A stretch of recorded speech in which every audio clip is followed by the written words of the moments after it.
What is something that you would consider surprising? Something that would surprise you? And it can be a good surprise or a bad surprise, but what is something that could happen that would legitimately shock you? Maybe your boss offering you a raise without you having to ask. I mean, that would be surprising. From what I understand, most companies, they don't give raises. I worked for 3 different corporations before I left to pursue my YouTube dreams.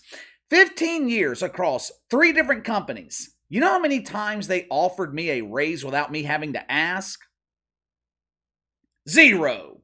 What if you discovered that you had the winning lottery ticket? That would be surprising. What about some bad surprises? Maybe you have someone on your payroll who surprises you with their audacity. Every company has one of these, the employee who thinks they're a big deal. They think it's their job to question you, question your decisions, ask you why you're doing this or not doing that. Since we're living in the era of equity, maybe you share the surprise factor with them by firing their dumbass. Throughout our day-to-day lives, there are a variety of things that may surprise us. But let me ask you something. What if I told you there was low attendance at a WNBA game? What if I told you there were more flies in the dump than people who paid for the trash processing tour? Would you be surprised by that? I wouldn't call low attendance a surprise. I would call it the expectation. Matter of fact, I would be surprised if the WNBA managed to sell out a game. The dump is coming off their lowest attended season on record. I realize Friday night was a big deal to dozens of people who are mesmerized by masculine women. I realize the mainstream media was hyping the big return of Bob Griner. But I must have missed the memo. For the first time, my inside sources failed me. I did not know the expectation going into the Immaculate Return was for Bob Griner to sell out the Staples Center in Los Angeles. Well, KC, it's no longer called the Staples Center, it's called the Crypto.com Arena. Yeah, that name sucks. They might as well change the name back to the LA Forum. I'm not sure these crypto companies will be able to afford naming rights for too much longer. But just out of curiosity, I went and pulled attendance figures for the 2022 WNBA Finals. Now, when us normal people hear about the WNBA Finals, we are hoping it's the final time we'll ever hear about pretend basketball. Unfortunately, the WNBA Finals, it represents a transition period. It's the time of year where the dump prepares to shut down for off-season maintenance. Every May, these legendary athletes make their exciting return to driveways across America. We will see you every Tuesday and Friday morning to pick up the trash. One man's trash is a dump diver's treasure. There were 4 games last year in the WNBA Finals. 4. Believe it or not, there were over 100 points scored in one of these contests. Bonus points were given when Kelsey Plum used the cherry on her cigar to singe the facial hair of her opponent. This bold move prevented the Connecticut shitfucks from being able to compete in the exciting facial hair counting contest in overtime. Of the 4 games in the WNBA Finals, how many do you think sold out? Just take a wild guess. If you guessed 0, you would be correct. Final game of the series, the game that decided which team would be granted access to the Golden Toilet. The final game drew less than 10,000 people. I would imagine some of that was papered, meaning people were given free tickets just to fill out the arena. So if the WNBA can't sell out during the WNBA Finals, who would set the unrealistic expectation that Bob Griner could sell out in Los Angeles? Is Bobby now choosing to identify as a member of the Pussycat Dolls? Is Bobby G now playing the butt bongo for Elton John's farewell tour? Who in their right mind would set this unrealistic, unattainable expectation? Before I reveal the clueless dump diva who set this expectation, let me get to the sponsor for today's video, my boy Alden at Patriots for Prosperity. We have all been programmed to believe that throwing our money into a 401k is the best way to build wealth. All these financial experts, they have convinced us that putting money in a qualified retirement plan is the best decision.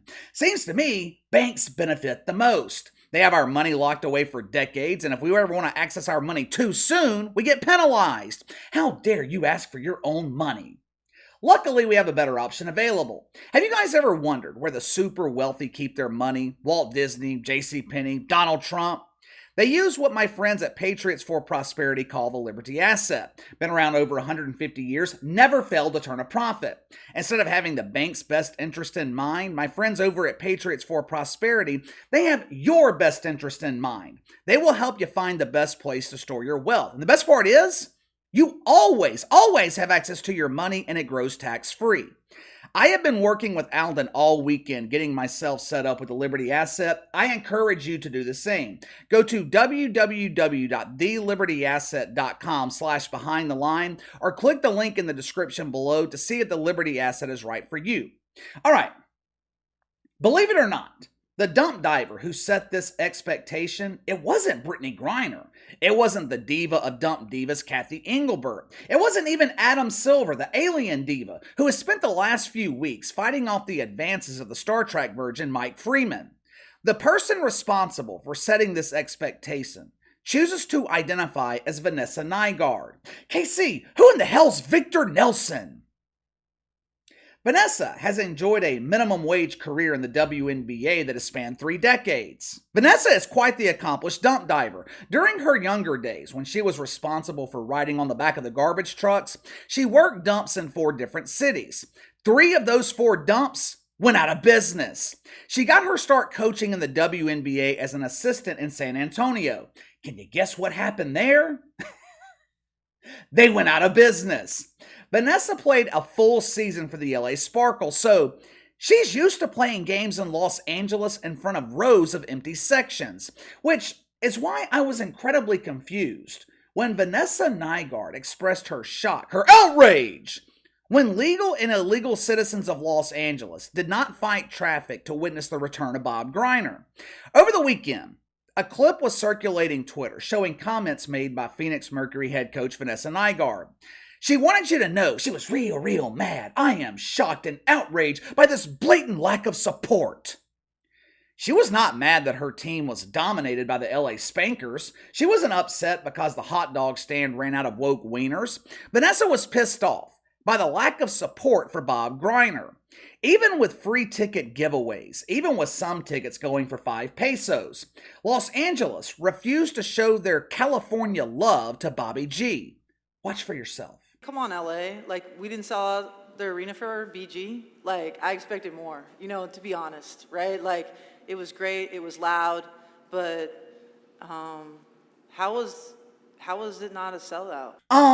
Is it like a requirement or something in the WNBA for everyone who's collecting woke welfare to have a masculine haircut?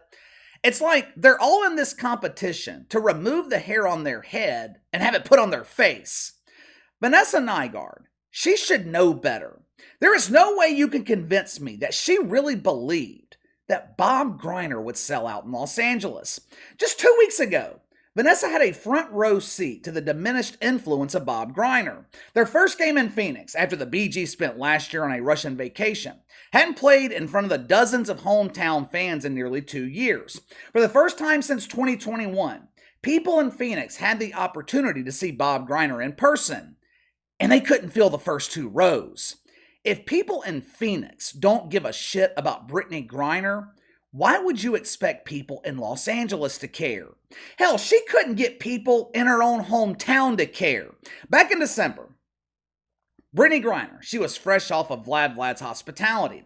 Deacons at Woke United Methodist, they organized a celebration at a church in Houston.